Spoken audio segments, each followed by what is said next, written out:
All throughout the year, Greater West Bloomfield's most enthusiastic learners engage with the West Bloomfield Township Public Library for events, for book clubs, for seminars, and more, all supported in part by the Friends of the West Bloomfield Township Public Library and fundraisers such as their annual used book sales. Civic Center TV's Jake Schaf spoke to Roslyn Yerman from the Friends of the Library to learn more about this year's sale and this staple of the library that supports programs all throughout the calendar.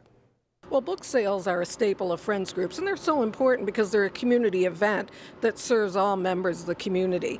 We offer fiction, nonfiction, puzzles, audiovisual materials, CDs, DVDs,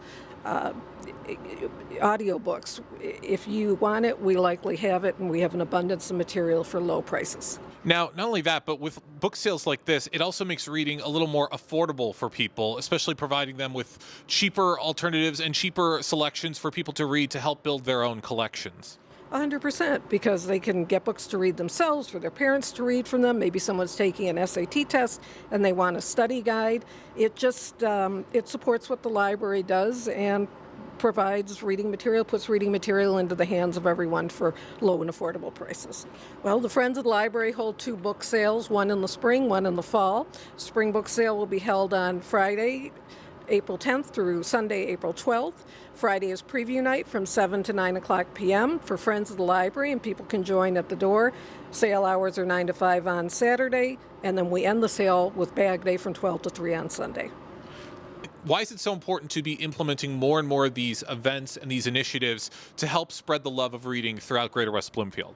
They're important because the goal of the library is to support the library, encourage literacy and a love of reading. So the more events that we can hold on our own or partner with community organizations on, the more we're able to fulfill that goal. People often say, well, I am a member of the library, and then we explain that the Friends are a separate group. Quite frankly, I want them to understand that we're a group that supports the library, and we encourage them to join us in that work. In addition to the fundraising that we do, we also fund a number of Friends-specific programs, from Talkin' Broadway to Music at Maine to What's Cooking. And information about all of that and how to become a Friend can be found on the website, on social media, and in flyers in the library and in the Friend Shop. That website, wblib.org, and you can also follow the library across their social media, as Roslyn mentioned. It's at wblib.org or West Bloom LIB on Facebook and on Instagram, excuse me, for all the information you need to know on library programs, events coming up very soon, and those on their calendar later on in the year.